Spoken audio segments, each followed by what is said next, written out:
Hi everyone. Today we are going to be doing a quick version of how to run comparables when your clients ask you to get a property value for them. Today we're going to be using a house in Lakewood and going through a quick version of how to find the comps, how to place them together as a data sheet, and how to talk around that to our clients.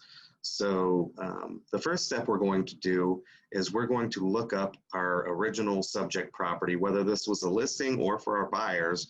We're hoping that possibly that this property has been listed in the MLS at some time in the recent past. If so, we can use that as a reference to go back and look at what that property was like either the last time it sold or, well, definitely the last time it sold, and how it compares to the neighborhood, whether we're writing an offer or preparing to list. If it is not listed in the MLS, we will need to go to the auditor's site to find a record of, square footage and all the things that will be listed on here that we'll be checking into. So we're going to start here with our subject property, and we're going to use 12217 Clover, and that's in Lakewood, and we're going to pull that property up. We're going to go look for, so this is sold a few times in the last several years, and so we're going to go look for the last time that this property has transferred. I will take a quick look at the photos to see what we've got here, to see what we're looking at. So this was redone the last time this property was sold.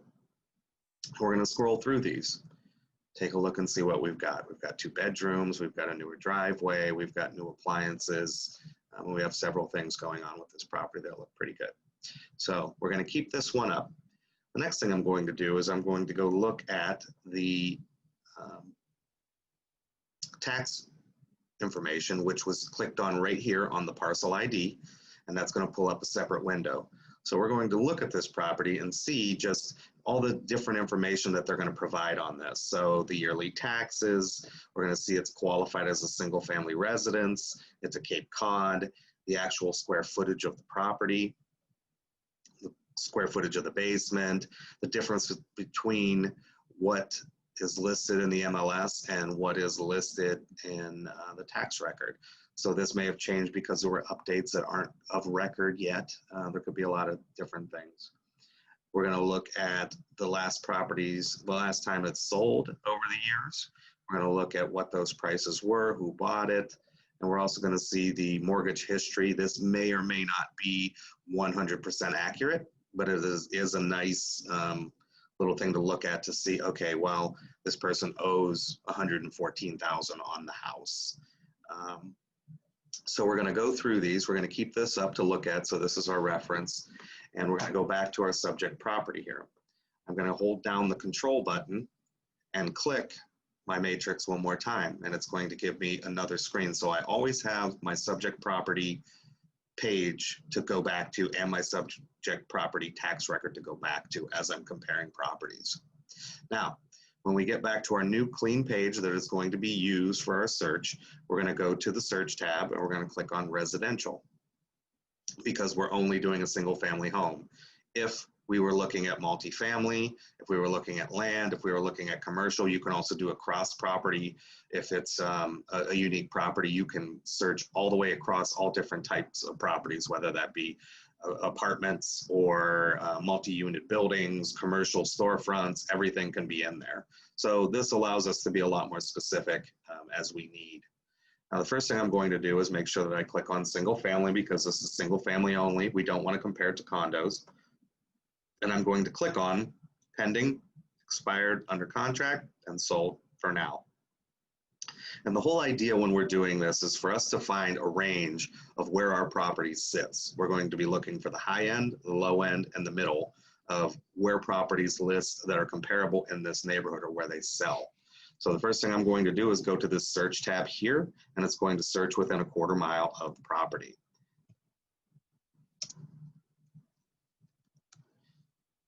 You will see that it pulls this up. And then at the bottom, it's going to tell us how many matches we have there. Now that's not very many matches, so we're just going to start out with just seeing what we get here. So the first thing I'm going to do is just see what the results are. So we have two solds that are right within the range here, and we're going to look at those and see if they're comparable. So this is a 1,400 square foot property, probably not super comparable, but it is in the neighborhood. And just take a quick peek through these. We're going to look at these and see what do they have going on in this house.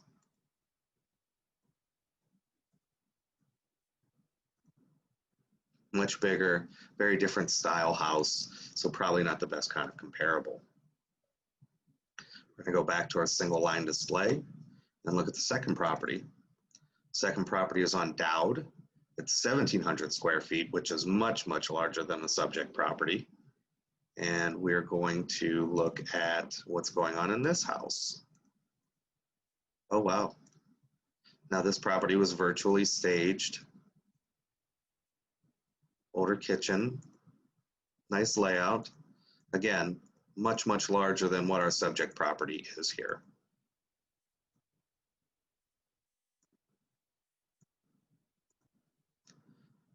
So we need to widen our search. So we're going to go first off to the map, and we're going to look and see where our search is located. Now we see that a lot of this is going into an industrial area with train tracks and all this other stuff going on over here. So we want to keep it into a specific neighborhood.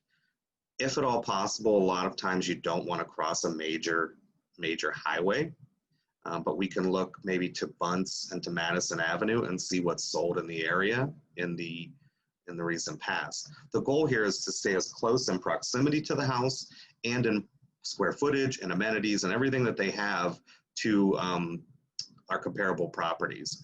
So we start out with just seeing what we get, and then we're going to cast a wider net. So I want to expand my search. So I'm going to clear the shapes that were on there because there's a lot of area that doesn't need to be used.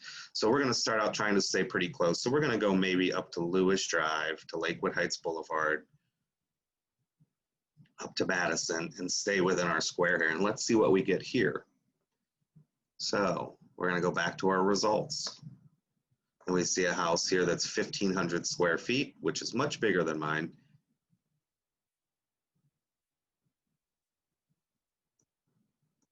Again, not the greatest comparable.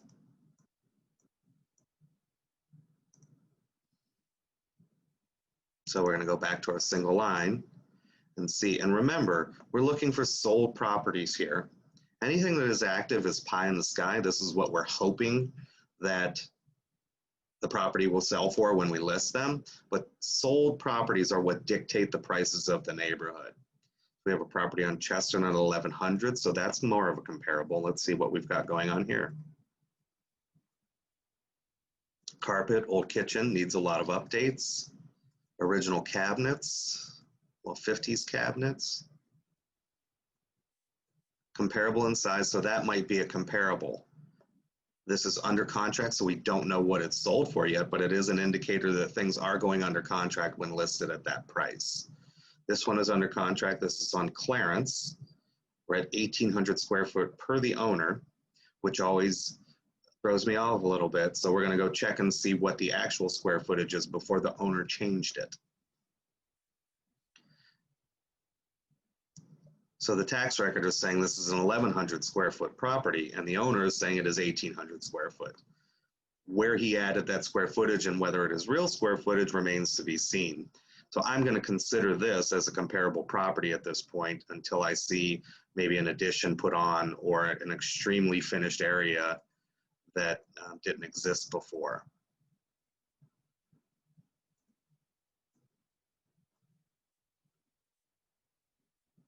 And what I believe they're doing is calling this top floor additional square footage, which may or may not be of any value whatsoever. So I am going to consider this a comparable property. So we're going to keep this one on my list. Again, we looked at this one on Lark, not necessarily a candidate. We looked at this one on Dowd, not necessarily a candidate. This one on Clarence was 960 square feet and 2 bedrooms, which is very close to what the subject property is listed for. So let's look at this one. This is a very different house style, but square footage wise, it's closer to us than anybody else has been.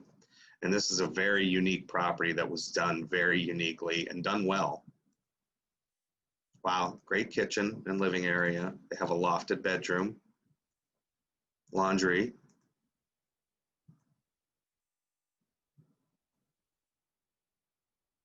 decent sized bedroom, and an office. And it appears to be no garage. Okay, so we're going to look at that as a comparable. Is the subject property as nice as this? Probably not. So that will be where we'll be making our adjustments. Our next property, definitely not a candidate. This is 2,100 square feet, an old Victorian Italianate. And we have one on Waterbury at 1,200 square feet, which is a little bit bigger and 3 bedrooms. And completely redone on the inside. So definitely not going to be a striking comparable. Now this might give us a version of our top end to see what properties sell for when they're completely redone, as well as the one on Clarence, the smaller one.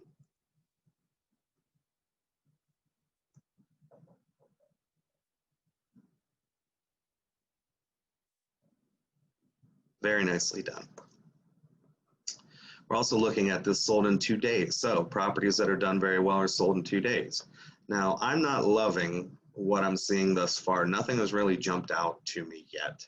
So we're going to go back to our search and we're going to start adding some criteria and maybe pulling them away. So the first thing I'm going to do is I'm going to expand my search to go back 360 days.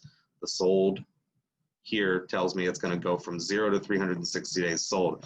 Also, I want to get rid of some of this square footage stuff that was supplying properties that weren't in range. So our subject property, and I'm going to go back to this one to see what our subject property square footage was, and it's 1,048 square feet. So we're going to call it, say, 900 to 1,200 square feet.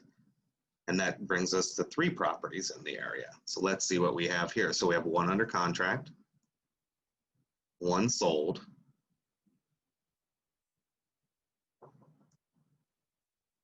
and 2 sold.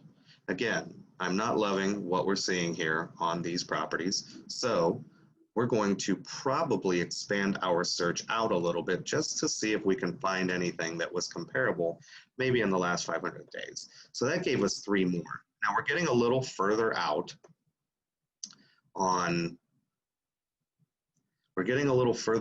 on, our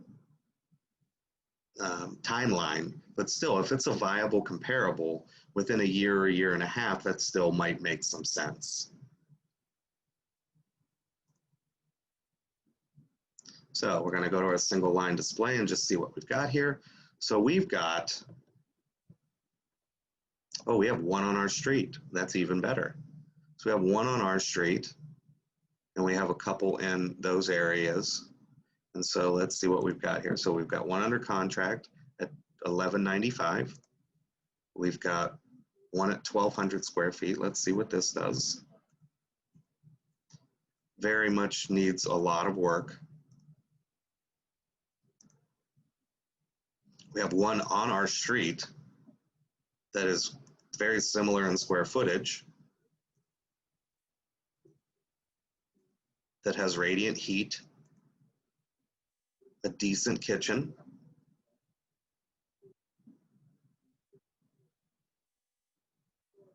an updated bath,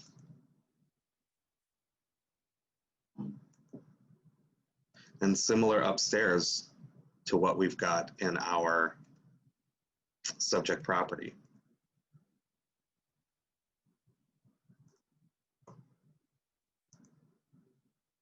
The next one is 1,062. Again, the owner is calling it the square footage, not from Realist or the auditor's site. So we're going to check that information.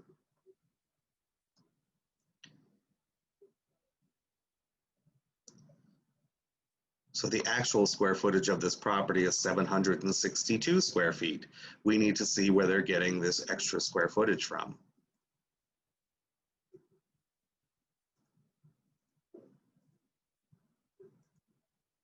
Nicely updated, small but nicely updated.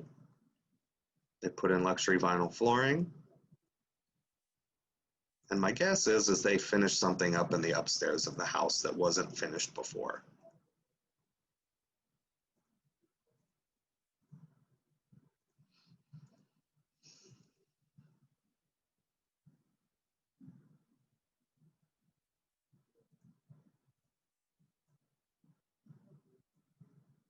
And a one-car garage.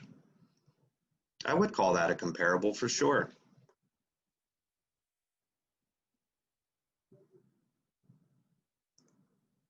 Next up, we've got a property at 1165 on Waterbury.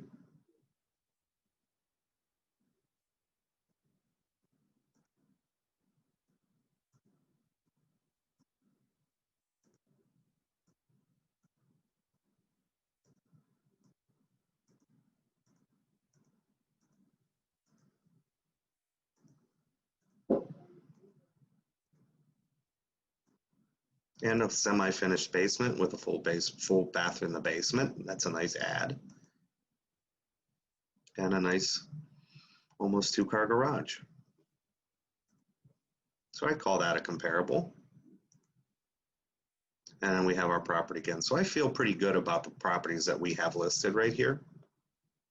And so what we're going to do is we're going to look at our single line display again, and we're going to keep our under contract, but we're going to click on the most relevant properties. I usually like to have a couple, at least 2 or 3, hopefully 4. So I definitely want the one on Plover, and I believe that the one for 175 done well, that's a 2-bedroom, is definitely comparable. And then I'm going to probably go with the 1,062 square feet. I felt like this was decently updated and probably in line with what something would sell there.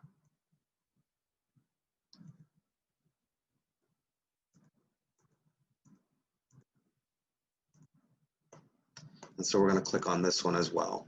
So we have our subject property and we have our comparable properties that we believe are in line with what we've got. So we're going to check on all the properties that we want to list in our CMA, and we don't go to Cloud CMA or any of this other stuff. We go directly to Quick CMA, and it is going to generate a small form for us that's going to show us all the numbers for those properties. So we have very, very similar square footage to what we've got, and we have different finish levels. So at our high end is going to be $182 a square foot. Our middle end is going to be 144, and at the low end, something that really needs a lot of work, it's going to be at $97 a square foot. And so we're going to look at what are the averages. So the average price per square foot for all of these is $141.57. When they went on the market, how many days they were on the market. So Clarence went up at 150, was on the market for 91 days, but did sell at 153. The other 2 were listed and sold at list price or slightly close to it in a very, very short amount of time. So that tells us that it was a very hot market when these were getting sold. All of this data here is something that you'll be able to show your clients.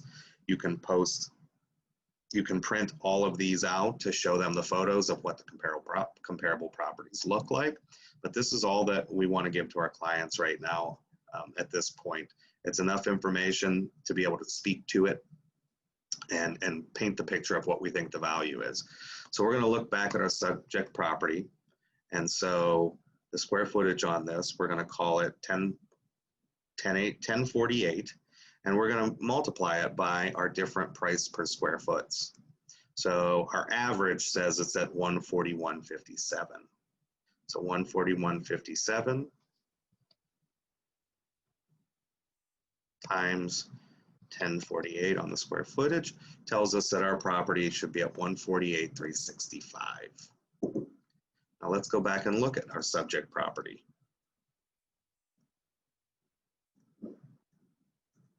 Everything on this looks recently redone. We have all new appliances, new kitchen cabinets, new floor, new tile, laundry area, 2 full baths, 2 nice sized bedrooms.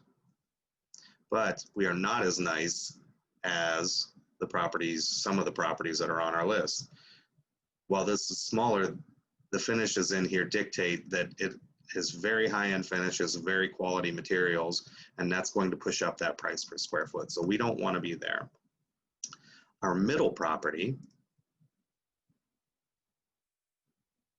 at clearance has decent upgrades, and I would say that the upgrades, while the kitchen is smaller, has granite countertops, a much higher quality cabinet, does have stainless steel appliances, and quality hardwood flooring. So we're similar. We have maybe some better appliances here. So we should be in line with one of these.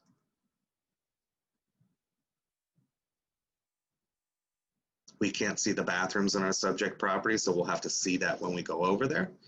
But we can see that at a certain level, about 144 is going to be the middle of the road with decent upgrades. And then our low end, we're looking at about $100 a square foot, $97 a square foot. And I would say that our subject property is much nicer. There's a new furnace, not radiant heat. It does have central air. It has a completely updated kitchen,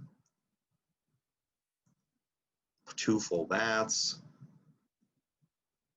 And I believe we have more functional upstairs than the other one. So we're definitely going to be higher than this $97 a square foot.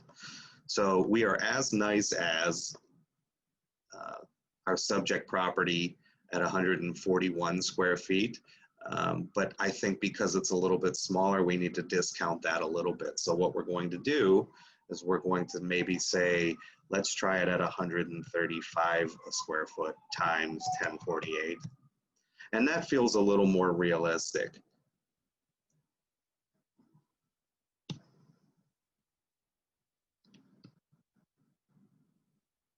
So those numbers feel a little bit more realistic. So 130, we do have some discounts that are going to happen because of our proximity to railroad tracks and everything like that. So finishes alone would take us in the same neighborhood, might take us up to that 141 a square foot, but we do need to discount somewhat to the location. And so we're going to say about $130 a square foot times the square footage. This is where we believe that the property should come in at. So a list price of 135 to 140 would probably make a lot of sense if we were going to price at market and in the hopes of eliciting multiple offers. So if we went to our client, we would come back to our one-line CMA and say, here are the properties. The high end is 182, the middle of the road is 144, and the low end is $97 a square foot. And we're going to try and triangulate and find where our property fits into that. And this is how we're going to explain it to our clients. And we know that we are nowhere near $182 a square foot, and that property has extremely high-end finishes in it. While it is smaller, it does have quite a bit going on. Now, the smaller size at the $182 a square foot, we would probably discount that a little bit just to compensate for the larger size of the square footage. So we would go to our clients and say, here is the top, middle, and bottom of the range. Where do we think we should fit in there? Based on the comparables, the proximity to train tracks, things along those lines, we're thinking somewhere between $130 and $135 a square foot. And so as we get there, we're going to suggest that to our clients. Now remember, we are not trying to find the exact price of a property here. We are trying to find out where it fits within the market and see if we can get to the price where the market will bear it. Because remember, a property is only worth what somebody will pay for it. And so we will make our suggestion to say, I believe the market will bear this price at this price per square foot. And then we will list the property. We will do all that we do for marketing. And if the price is right, the market will let us know by either giving us offers or multiple offers. If we are wrong, the property will sit and the property will not sell. So again, these are the beginner stages tools that you're going to use in order to gauge what your property or your buyer's soon to be purchase will be worth.